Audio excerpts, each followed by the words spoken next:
श्री कृष्ण द्वारा गरुड़ जी को सुनाई गई पितृपक्ष की कथा। जय श्री कृष्ण। राधे राधे। आप सभी का दिन शुभ और मंगलमय हो। आज हम आपके लिए लेकर आए हैं पितृपक्ष की एक अद्भुत और पवित्र कथा, जिसे स्वयं भगवान श्री कृष्ण ने पक्षीराज गरुड़ जी को सुनाया था। कहा जाता है कि इस कथा को श्रद्धा से सुनने मात्र से ही पितृदोष समाप्त हो जाता है, जन्म जन्मांतर के पाप नष्ट हो जाते हैं और जीवन में धन, सुख, संतान, समृद्धि और शांति प्राप्त होती है। पितरों की कृपा से जीवन के सभी दुख, संकट और बाधाएं समाप्त हो जाती हैं और घर परिवार में खुशियों का वास होता है। इस दिव्य कथा को आरंभ करने से पहले प्रेम से बोलिए AUM पितृदेवाय नमः। दोस्तों, एक समय की बात है। पक्षीराज गरुड़ अपने मन में कई सवाल लेकर भगवान श्री कृष्ण के पास पहुंचे। उन्होंने प्रणाम करते हुए पूछा, हे प्रभु, कृपया मुझे बताइए, पितृपक्ष में पितरों की पूजा करने से क्या फल मिलता है और पितरों की शांति के लिए हमें कौन कौन से उपाय करने चाहिए। श्री कृष्ण मुस्कुराए और बोले, हे गरुड़, आज तुमने बहुत उत्तम प्रश्न किया है। इस प्रश्न में संपूर्ण मानव जाति के कल्याण का रहस्य छिपा हुआ है। जो मनुष्य अपने पितरों को प्रसन्न करता है, उसके जीवन से सभी दोष, पाप और दुख दूर हो जाते हैं। उसे पूर्वजों का आशीर्वाद प्राप्त होता है और घर में सुख, समृद्धि, शांति और सौभाग्य का वास होता है। फिर श्री कृष्ण बोले, इस विषय को भली भांति समझाने के लिए मैं तुम्हें एक प्राचीन कथा सुनाता हूँ। यह कथा एक ऋषि और पितरों से जुड़ी है। इसे ध्यानपूर्वक सुनो, क्योंकि इसके श्रवण से तुम्हारे सभी प्रश्नों के उत्तर मिल जाएंगे और पितृदोष का नाश होगा। श्री कृष्ण ने आगे कहा, हे गरुड़, जो भी मनुष्य इस पवित्र कथा को श्रद्धा से सुनता है या दूसरों को सुनाता है, उसके ऊपर पितरों की कृपा सदैव बनी रहती है।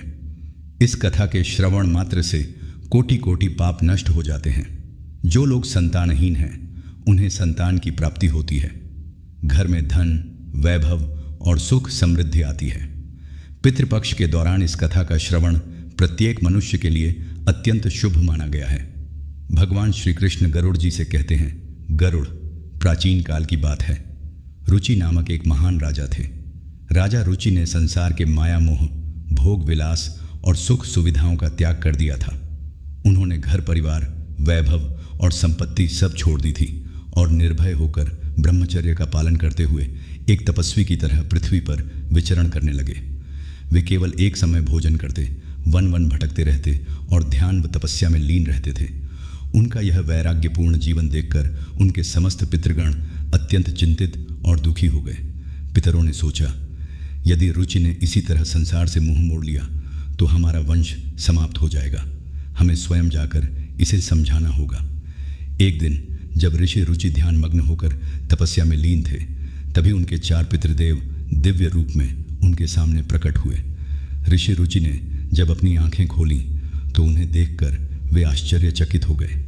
उन्होंने तुरंत उन्हें प्रणाम किया और बोले, हे महान आत्माओं, आप कौन हैं और किस कारण से मेरे सामने पधारे हैं। चारों दिव्य पितर बोले, वत्स रुचि, हम तुम्हारे पूर्वज हैं। तुम्हारा यह वैराग्यपूर्ण आचरण देखकर हम अत्यंत दुखी हैं। इसी कारण हम तुम्हें समझाने आए हैं। ऋषि रुचि ने हाथ जोड़कर कहा, हे पितृदेव, आपके दर्शन पाकर मैं धन्य हो गया। लेकिन कृपया बताइए, मेरे कौन से कर्म से आप दुखी हैं? मुझसे ऐसी कौन सी भूल हो गई है? पितरों ने कोमल स्वर में कहा, वत्स रुचि, तुमने अब तक विवाह क्यों नहीं किया? क्या तुम नहीं जानते कि विवाह स्वर्ग और मोक्ष प्राप्ति का उत्तम मार्ग है? जो मनुष्य गृहस्थ आश्रम का पालन करता है, वही देवताओं, पितरों, ऋषियों और अतिथियों की सेवा कर पुण्य अर्जित करता है। गृहस्थ होकर मनुष्य देवताओं को स्वाहा देकर, पितरों का श्राद्ध करके, द्वार पर आए अतिथियों को दान देकर तीनों लोकों में श्रेष्ठ स्थान प्राप्त करता है। किंतु वत्स, यदि तुम विवाह नहीं करोगे, संतान उत्पन्न नहीं होगी, तो तुम पितृण, देवऋण और ऋषि ऋण से मुक्त नहीं हो पाओगे। संतान के बिना स्वर्ग की प्राप्ति असंभव है, क्योंकि तुम्हारे बाद तुम्हारे पितरों का तर्पण और श्राद्ध कौन करेगा? पितरों ने चेतावनी दी, हे पुत्र, यदि तुमने विवाह नहीं किया तो यह अन्याय केवल तुम्हें ही नहीं बल्कि पूरे वंश को कष्ट देगा। अगले जन्मों में भी तुम्हें दुख और नरक की प्राप्ति होगी। ऋषि रुचि का उत्तर। ऋषि रुचि ने पितरों की बातें सुनकर शांत स्वर में कहा, हे पूज्य पितरों, विवाह करना मेरे लिए अत्यंत दुखदायी है। विवाह से मनुष्य पाप के बंधन में बंध जाता है। इसीलिए मैंने वैराग्य का मार्ग अपनाया है और स्त्री संग का त्याग किया है। भगवान श्री कृष्ण गरुड़ जी से कहते हैं। ऋषि रुचि ने अपने पितरों की बात सुनकर शांत स्वर में कहा, हे पूज्य पितृगण, स्त्री से पाणी ग्रहण करके भी तो मुक्ति नहीं मिलती। मेरे विचार से जो व्यक्ति अविवाहित रहकर विद्या अर्जन करता है, आत्मज्ञान के अमृत से अपनी आत्मा को निर्मल करता है, वही सच्चे अर्थों में श्रेष्ठ है। शास्त्रों में भी अनेक प्रकार के सांसारिक कर्मों का वर्णन किया गया है। इसलिए मनुष्य को अपनी इंद्रियों पर संयम रखकर तत्वज्ञान के जल से अपनी आत्मा को शुद्ध करना चाहिए।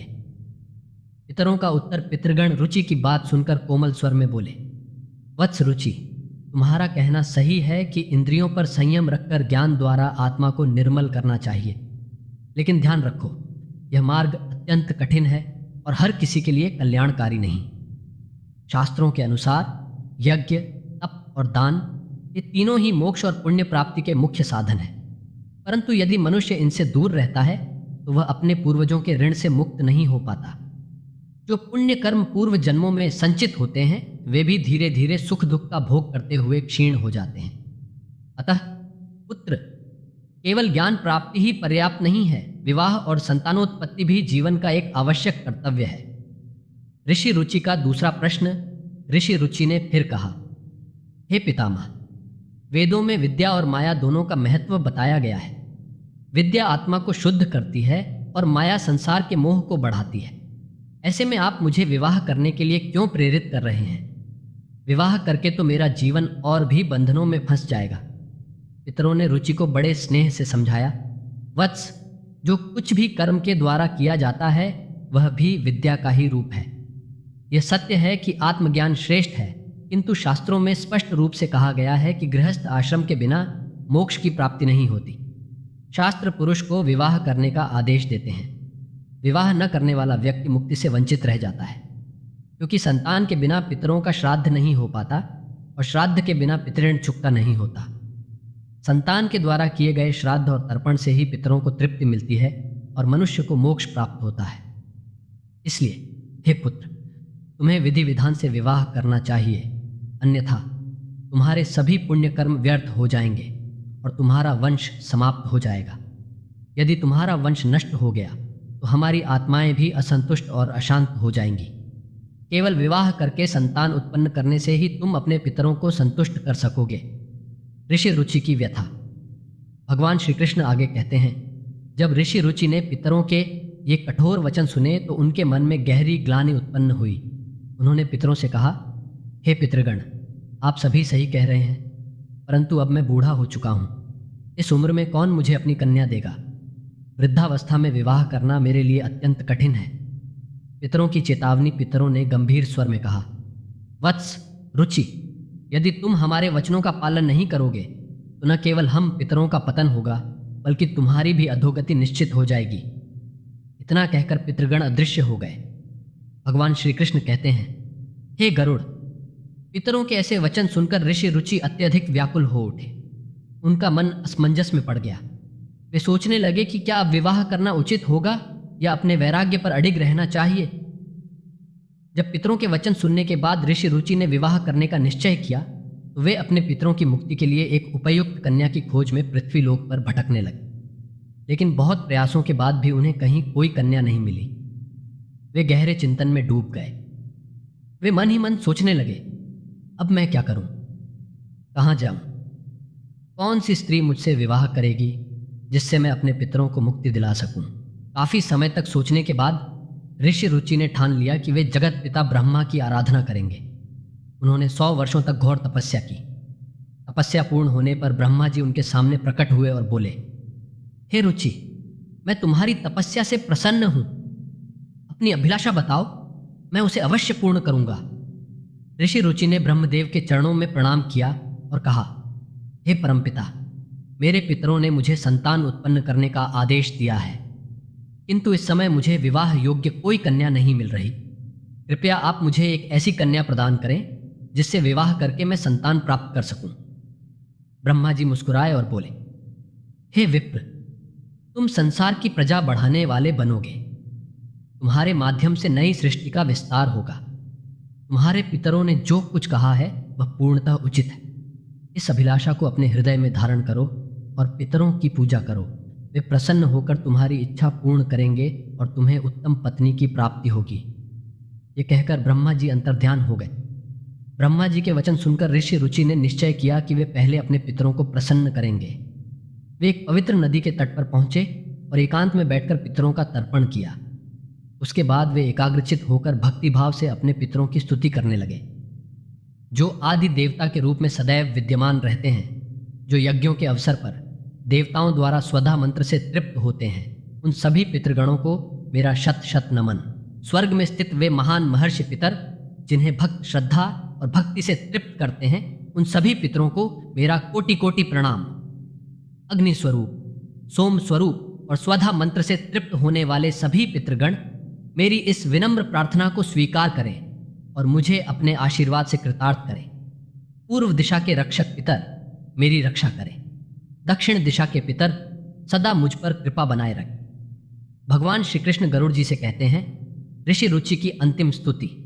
हे पितृदेवगण, पश्चिम दिशा की रक्षा आप करें, उत्तर दिशा की सुरक्षा आप संभालें। सभी भूत, प्रेत, राक्षस, असुर और अन्य नकारात्मक शक्तियों से हमें सदैव सुरक्षित रखें। आपके 31 गढ़ों से संपूर्ण संसार आवृत है। आप सभी पितृगण मेरे श्राद्ध और तर्पण से तृप्त होकर हमें अपनी कृपा से आशीर्वादित करें। ऋषि रुचि की यह भावपूर्ण स्तुति सुनकर पितृगण अत्यंत प्रसन्न हुए। अचानक आकाश में एक दिव्य तेज प्रकाश फैल गया। उस अलौकिक ज्योति से पूरा विश्व आलोकित हो उठा। उस दिव्य दृश्य को देखकर ऋषि रुचि आनंद और भक्ति में डूब गए और घुटनों के बल बैठकर अपने पितरों की और भी गहन स्तुति करने लगे। तभी पितृदेव स्वयं ऋषि रुचि के सामने प्रकट हुए। उन्होंने प्रेम पूर्वक ऋषि रुचि को आशीर्वाद दिया और कहा, हे पुत्र, तुम्हारी भक्ति, तुम्हारी स्तुति और तुम्हारे तप से हम अत्यंत प्रसन्न हैं। जो भी अभिलाषा तुम्हारे हृदय में है उसे निसंकोच कहो। ऋषि रुचि पितरों के चरणों में नतमस्तक होकर बोले, हे पितृदेव, ब्रह्मदेव ने मुझे प्रजापति बनने का आदेश दिया है। मुझे संतान उत्पन्न करनी है, किंतु इसके लिए मुझे एक चरित्रवान पत्नी चाहिए। कृपया मेरी यह इच्छा पूरी करें। पितृगण मुस्कुराए और बोले, हे रुचि, इसी स्थान पर इसी क्षण तुम्हें एक उत्तम रूपवती और सद्गुणों से युक्त पत्नी की प्राप्ति होगी। उसी पत्नी से तुम्हें एक प्रतिभाशाली पुत्र होगा, जो तीनों लोकों में अपनी बुद्धि और पराक्रम से प्रसिद्ध होगा। तुम्हारे वंश में आगे भी अनेक बलवान, महापराक्रमी और पृथ्वी का पालन करने वाले महान पुत्र जन्म लेंगे। इतना कहकर पितृदेवगण ने ऋषि रुचि को आशीर्वाद दिया और वहां से अंतर्ध्यान हो गए। जैसे ही पितृगण अंतर्ध्यान हुए, अचानक उसी नदी के बीच से एक अत्यंत सुंदर, तेजस्वी और मनोहर अप्सरा प्रकट हुई। वह मधुर वाणी में बोली, हे महात्मा, मैं वरुण पुत्र महर्षि पुष्कर की एक अत्यंत सुंदर कन्या लेकर आई हूँ।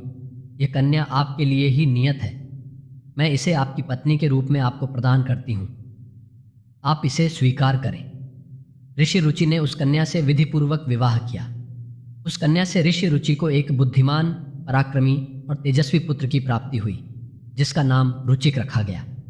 भगवान श्री कृष्ण कहते हैं, हे गरुड़, इस प्रकार ऋषि रुचि ने अपने पितरों को प्रसन्न करके विवाह योग्य पत्नी प्राप्त की और अपने वंश की स्थापना की। पितरों को प्रसन्न करने के उपाय इसके बाद भगवान श्री कृष्ण ने गरुड़ जी को पितरों की कृपा प्राप्त करने और पितृदोष निवारण के अनेक दिव्य उपाय बताए। उन्होंने कहा, जो मनुष्य श्रद्धा, भक्ति और नियम पूर्वक पितरों का तर्पण, श्राद्ध और पूजन करता है, उसके जीवन से पितृदोष नष्ट हो जाता है। ऐसे व्यक्ति के घर सदैव सुख, शांति, धन, समृद्धि और सौभाग्य बना रहता है। भगवान श्री कृष्ण गरुड़ जी से कहते हैं, हे गरुड़, जो मनुष्य अपने जीवन में पितरों की कृपा पाना चाहता है, उसे कुछ विशेष अनुष्ठानों, तर्पण और धार्मिक कार्यों का पालन श्रद्धा और भक्ति के साथ अवश्य करना चाहिए। इन उपायों को करने से पितृगण प्रसन्न होते हैं, पितृदोष समाप्त होता है और परिवार में सुख, शांति व समृद्धि आती है।